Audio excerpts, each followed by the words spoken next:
नमस्कार दोस्तों, target with Ayush में आप सभी दोस्तों का स्वागत है। मैं जयवीर आप लोगों के बीच में एसएसटी की क्लास लेकर के आया हूं, UP board exam 10th class की। और मैं वर्णनात्मक सेकंड क्वेश्चनों को सॉल्व करा रहा हूं, जो 6 नंबर का, प्रत्येक क्वेश्चन 6 नंबर का आता है दोस्तों। तो कौन कहता है कि कामयाबी किस्मत तय करती है, कौन कहता है कामयाबी किस्मत तय करती है। इरादों में हो दम तो मंजिल भी झुका करती है। आइए दोस्तों बताते हैं कि क्वेश्चन जो मैंने आज सिलेक्ट किया है बहुत ही इंपॉर्टेंट क्वेश्चन है। और क्वेश्चन है कि फ्रांस की क्रांति कब हुई और उसका क्या कारण रहा। तो आप लोगों को बता दें कि 1789 ईस्वी में फ्रांस की क्रांति का प्रारंभ होना, यानी कि ये उस समय जो फ्रांस का शासक था या राजा था वो लुई 16 था, यानी कि लुई 16वां था। और बड़ा ही निरकुश और निर्दयी शासक था। और क्या हुआ कि जनता उससे बड़ी ही परेशान थी। महंगाई, बेरोजगारी, बहुत सारी समस्याएं थी। लोगों के पास में खाने पीने का पर्याप्त साधन नहीं था। क्या खाएं क्या पिएं, कुछ व्यवस्था नहीं थी। महंगाई अपने चरम पर थी। जब कोई भी जनमानस में समस्याएं आती हैं और समस्याएं विकराल रूप ले लेती हैं, तभी जाकर कोई ना कोई बड़ा सा जन आंदोलन या क्रांति कह लीजिए होता है। तो आप लोगों को बता दें कि फ्रांस की क्रांति कब हुई थी। तो फ्रांस की क्रांति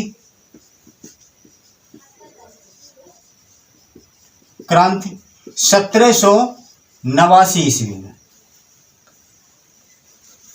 एक बात याद रखना, फ्रांस के ऑब्जेक्टिव में भी पूछता है कि फ्रांस की क्रांति कब होती है। तो 1789 ईस्वी में। और उस समय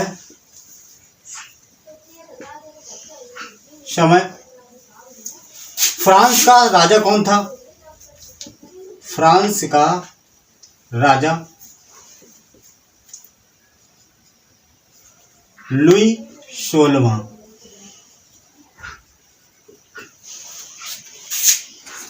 लुई 16वां था जब फ्रांस का राजा 1789 की क्रांति हुई। और ये कैसा था, इस क्रांति के ठीक पहले क्या, वहां की जो स्थिति थी, क्रांति के ठीक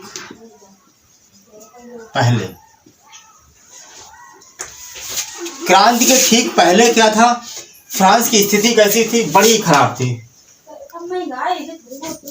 फ्रांस की स्थिति बहुत ही खराब थी। खराब क्यों कह सकते हैं, क्योंकि उस समय 1789 के आसपास लुई 16 जब शासक था, उस समय बेरोजगारी बहुत ही अपने चरम पर थी और महंगाई भी अपने चरम पर थी। और जनसंख्या दिन पे दिन बढ़ती जा रही थी। लोगों के खाने के लिए नहीं था। ये समझ लीजिए कि एक हफ्ते अगर आप मजदूरी करते हैं तो एक रोटी आपको खाने को मिलती थी। काम कुछ था नहीं। और उधर भूखमरी थी, उधर बहुत सारी महामारियां फैली हुई थी, इधर अनाज पैदा नहीं हो पा रहा था, तो अकाल भी पड़ गया था। तो बहुत सारी समस्याएं थी। इस कारण यहाँ पर यानी कि 1789 के आसपास ये स्थिति फ्रांस की थी। उसके बाद में किसानों की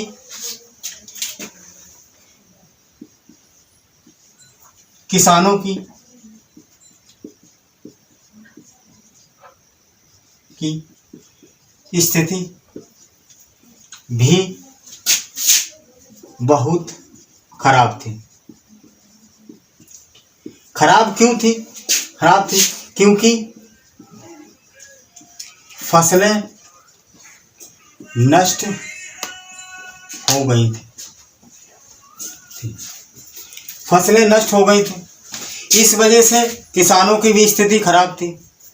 और उधर 1789 के आसपास इसने क्या किया, लुई 16 ने टैक्स बढ़ा दिया। उत्पादन था नहीं और ऊपर से टैक्स बढ़ा दिया गया, तो और भी स्थिति खराब हो गई। और दूसरी तरफ जो फ्रांस का कुलीन वर्ग था, इसे कहा जाएगा अमीर। अमीर वर्ग।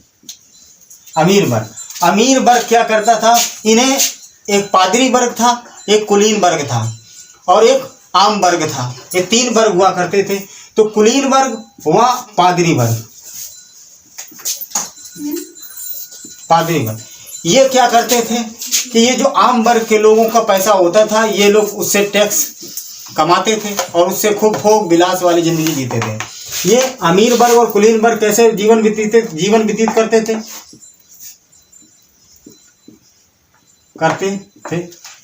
भोग विलास वाला।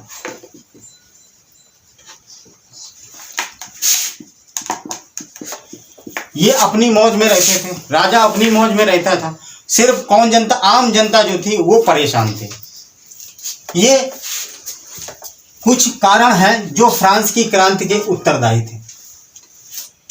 इस वजह से फ्रांस की क्रांति होती है। अब आप लोगों को बता दें कि फ्रांस की क्रांति जब हुई उसके क्या क्या और कारण रहे। तो पहला आप लोगों को याद हो जाए कि फ्रांसीसी क्रांति, या हेडिंग लगा लेते हैं कि फ्रांसीसी क्रांति के कारण।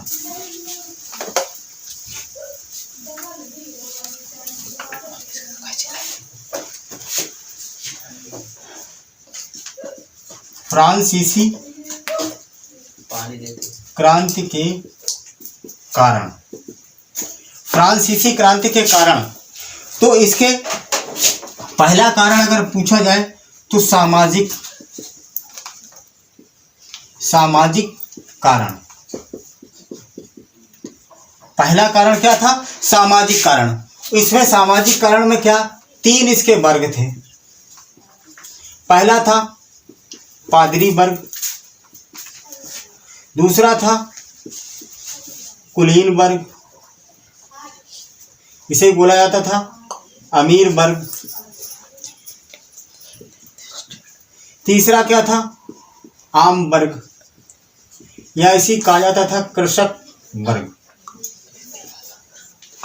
इन दोनों वर्गों को तो कोई परेशानी हुई नहीं थी क्योंकि ये सक्षम थे, ये राजा के ज़्यादा करीब थे, इनको टैक्स भी नहीं देना पड़ता था और बड़ी बड़ी ज़मीनें हुआ करती थी, जमींदार हुआ करते थे। इस कारण ये लोग तो मज़े में थे। परेशान कौन था? आम वर्ग या कृषक वर्ग परेशान था।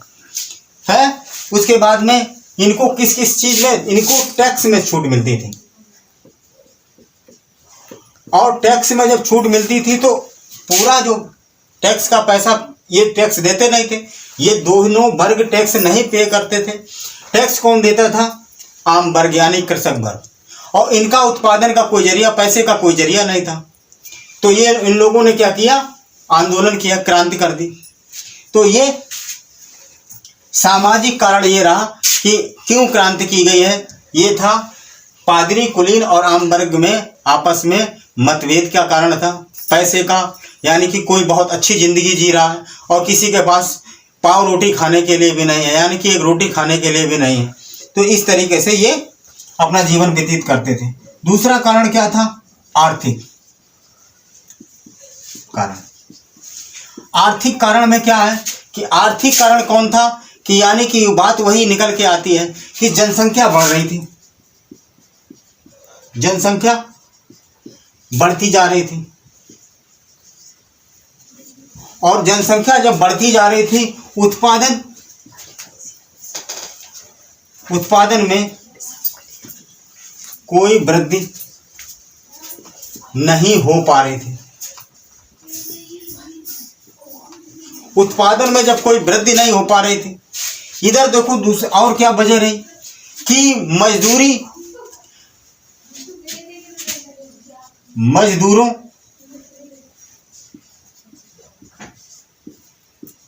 की मजदूरी का समय बढ़ रहा था पर मजदूरी में वृद्धि नहीं हो पा रही थी। यानी कि समय 6 घंटे की बजाय 8 घंटे, 10 घंटे, 12 घंटे काम करवाया जाता था मगर पैसे नहीं बढ़ाए गए। अगर कोई भी उस समय बता रहे 1789 के आसपास कि आप अगर एक रोटी खाने के लिए खाने के लिए आपको 1 हफ्ते तक काम करना पड़ता था, समझिए आप ये। तो मजदूरी में वृद्धि नहीं की गई, समय में वृद्धि कर दी गई, और जिसकी और इसका आर्थिक कारण क्या रहा कि देखो, जब उत्पादन में वृद्धि नहीं हुई, किसानों के पास टैक्स देने का कोई जरिया नहीं रहा, फसलें तैयार नहीं हुई, फसलें बर्बाद हो गई, समझे, और टैक्स बराबर राजा कड़ाई से वसूल रहा था। तो जब उसके पास में कुछ नहीं, तो लोगों ने क्या किया कि चोरी करना, दुकानें लूटना, कारखाने लूटना, ऐसे प्रारंभ कर दिया था लोगों ने। तो इन्होंने क्या करना शुरू कर दिया, समझे, कि जब किसानों के पास टैक्स देने का कोई जरिया नहीं था, किसान की स्थिति टैक्स देने लायक नहीं थी, पर राजा टैक्स बढ़ा रहा था। और देखो, पहले जो टैक्स था वही टैक्स किसान नहीं दे पा रहा था, और ऊपर से राजा ने आदेश दे दिया कि टैक्स बढ़ा दिया जाए, और टैक्स बढ़ा दिया गया। इस कारण वहां के किसान वर्ग ने भी क्या किया, अमीर वर्गों और पादरी वर्गों के विरुद्ध और राजा के विरुद्ध क्या कर दिया, आंदोलन, क्रांति शुरू कर दी।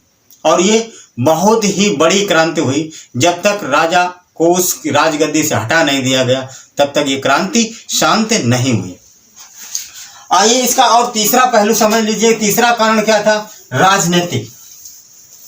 इसका तीसरा कारण क्या था, राजनीतिक कारण। राजनीतिक कारण में क्या है कि राजनीतिक कारण, जैसे उस समय लुई 16 जब गद्दी पर बैठा, तो अपनी आलीशान जिंदगी को बरकरार रखने के लिए अमेरिका ने जो फ्रांस पर युद्ध किया था, उस युद्ध के चक्कर में इसने बहुत सारा जो अपना जमा खजाना था वो लुटा दिया था।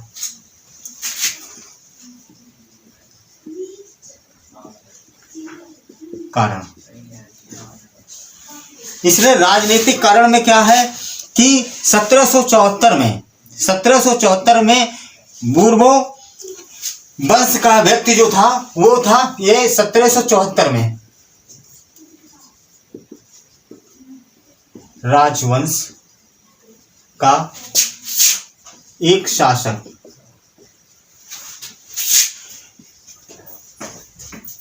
लुई 16वां, ये जब गद्दी पर बैठा, बैठने के बाद में इसने क्या किया, 1774 में ही बैठा था, बूर्बो राजवंश का था और फ्रांस का राजा। और ये कैसा था,